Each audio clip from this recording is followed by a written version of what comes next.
Хей, вы на канале Geeky Day. Меня зовут Ирена, и в первую очередь я хочу поблагодарить всех тех, кто подписался на меня с предыдущего ролика. Нас уже больше 200, и поэтому, как я обещала, в конце этого ролика будет конкурс. Предыдущий ролик у нас был про топ-10 самых дорогих и редких фигурок в истории фанка. Его вы, кстати, можете посмотреть, нажав на подсказку. А сегодняшний ролик будет про топ-5 самых дорогих фигурок, которые есть у меня, в моей личной коллекции. Всего в моей коллекции на данный момент 123 фигурки и 2 Vinyls. На пятом месте у меня Обеликс, стоимостью в $70. Когда я его покупала, я и подумать не могла, что он так подорожает. Эта фигурка эксклюзив для Европы, но в основном она продавалась на Forbidden Planet. Я же ее покупала на EMP, я тогда покупала ее вместе с Астериксом, и она мне, получается, досталась где-то за 11 евро за штуку. Как мне известно, Forbidden Planet вроде бы уже не доставляет в Европу. Кстати, на этой фигурке старый Underground стикер, сейчас таких уже не делают, его заменили на серебряный стикер. Астерикс и Обеликс на данный момент по отдельности довольно редкие и дорогие фигурки, но также с ними есть двойной пак. Я, например, его недавно видела у нас в GameStop, он стоил 24 евро. Двойной пак с Астериксом и Обеликсом в принципе тоже редкий, но его намного легче найти, чем, допустим, фигурки по отдельности. Коробка у этой фигурки очень красивая. На левой стороне коробки арт-фигурки. На заднем фоне видны разные шрифты и картиночки. Смотрится это очень здорово. С задней стороны коробки на фоне видны комиксы по Астериксу и Обеликсу. Также на коробке забавный логотип, где Астерикс и Обеликс выглядывают из-за их лого. А еще забавно, что спереди ограничение 3+, заклеено наклеечкой 14+. Внизу также продублировано, что эта фигурка исключительно для взрослого коллекционирования и не подходит детям младше 14 лет. А теперь давайте откроем ее.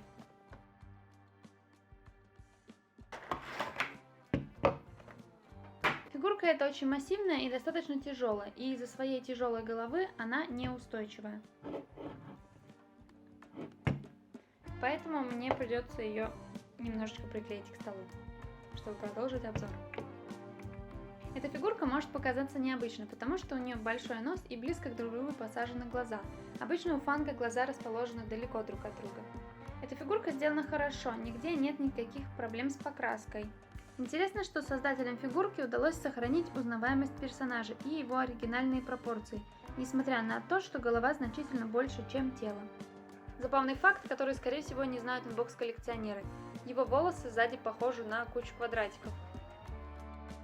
А еще мне всегда было интересно, почему там, где у него заканчиваются косички, они просто заканчиваются бантиками и нет никакого хвостика. На четвертом месте у меня Манола Незабытый.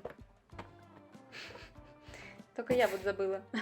На четвертом месте у меня Манола Незабытый, и эта фигурка стоит столько же, сколько и Астерикс, и поэтому они постоянно у меня борются за четвертое место.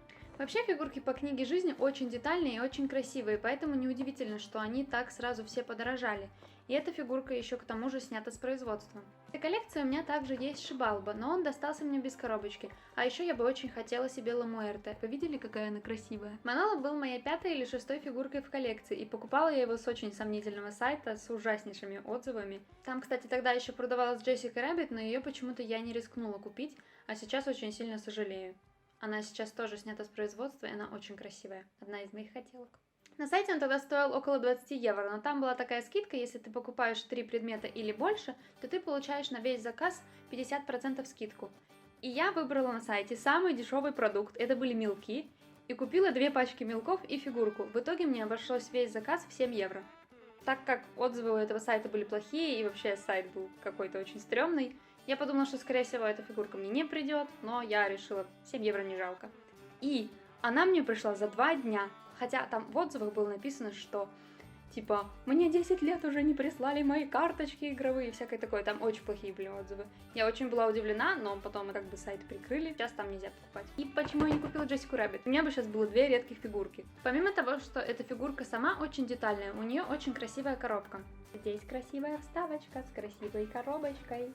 Ну и давайте же распакуем ее. Кстати, очень часто новички-коллекционеры открывают коробку именно сверху, и поэтому не всегда замечают, что там внизу иногда бывает подставочка. Фигурка очень детальная, на ней нет никаких заметных косяков в покраске. Также это одна из немногих фигурок, у которых есть прорисованные зрачки. Зрачки из 2 цветов, желтый и оранжевый, из-за чего они выглядят как будто светятся. Несмотря на то, что на лице очень тонкие узоры, они не смазаны и сделаны хорошо.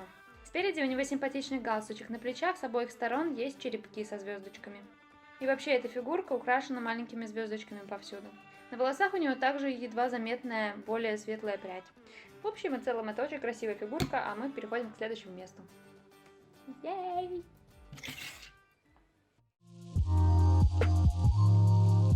А на третьем месте у меня самая моя высокая и самая тяжелая фигурка в коллекции — это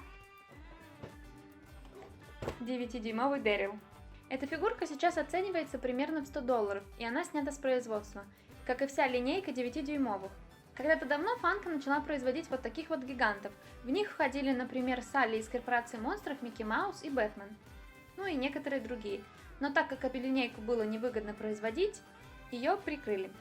Так как спрос на Funko подрос, они снова запустили вот таких вот гигантов производства. Но теперь эти фигурки 10-дюймовые, а не 9-дюймовые. То есть примерно где-то на 3 сантиметра больше. Вообще, как я уже упоминала в предыдущих своих роликах, у Funko есть 3 размера фигурок. Это стандартные 6-дюймовые и 9-дюймовые, ну или сейчас же 10-дюймовые. Я думаю, что вам уже не терпится посмотреть на саму фигурку, поэтому я не буду долго говорить о коробке, скажу лишь только то, что она из более плотного картона. А теперь давайте откроем ее. При распаковке такой гигантской фигурки просто невозможно не радоваться. Это так здорово. Какой гигант! Халкби! Он как кувалда. Что-то квадратный, может на голове стоять. Небольшая демонстрация, чего с фигурками делать не надо. Из-за того, что эта фигурка такая огромная, она очень сильно пахнет винилом. Маленькие фигурки так не пахнут, и поэтому, пока я снимаю этот обзор, я постараюсь не задохнуться. Вообще, эту фигурку я случайно увидела в магазине.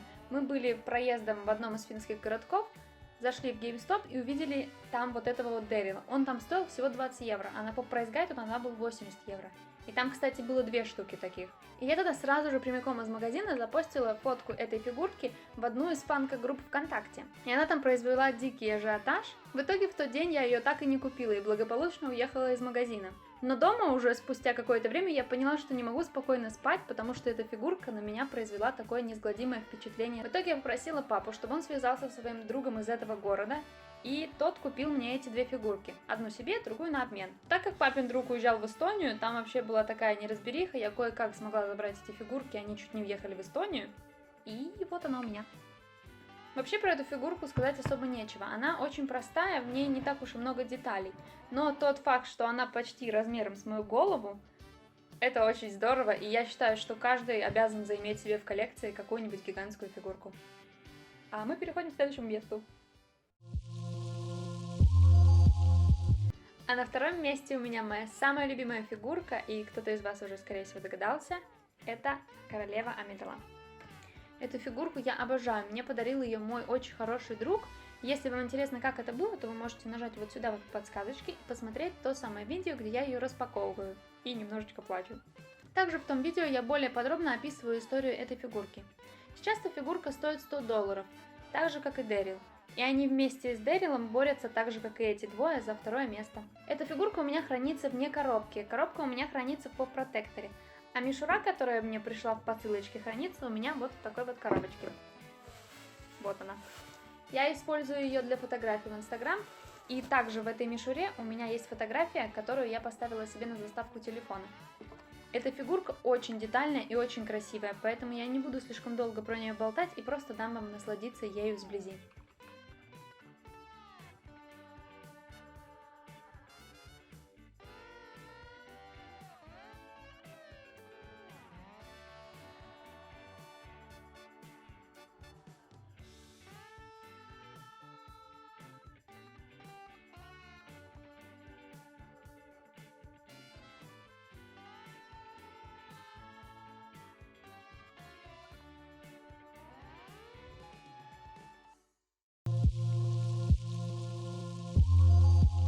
На первом месте у меня эксклюзивный для San Diego Comic Con 2016 года металлический Бирус.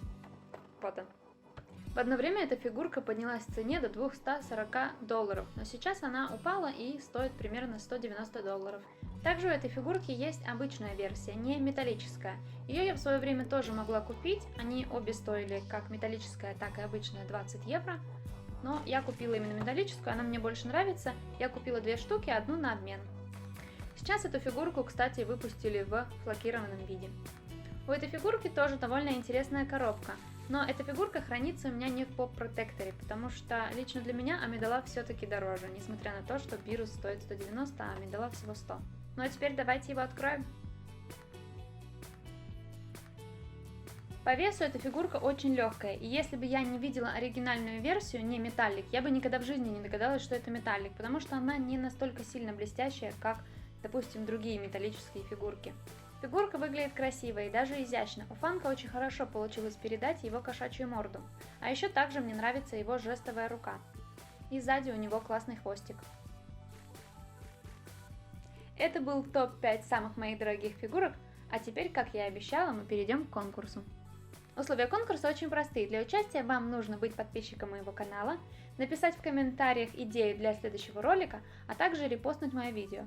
Репостнуть мое видео можно двумя способами. Например, вы можете ВКонтакте поделиться конкурсной записью у себя на стене из моей группы. А в Инстаграме вы можете поделиться скриншотом из этого видео у себя в сторис. Не забудьте отметить на нем меня. Все ссылки будут в описании. Самая лучшая идея из комментариев выиграет сюрприз-бокс от меня. И там будет кое-что годное. Может, даже не одно. Подробности о конкурсе будут опубликовываться у меня в Инстаграме и ВКонтакте. Так что следите за новостями и увидимся! Всем пока, всем спасибо за просмотр. Должен быть подписчиком моего канала. Я промахнулась.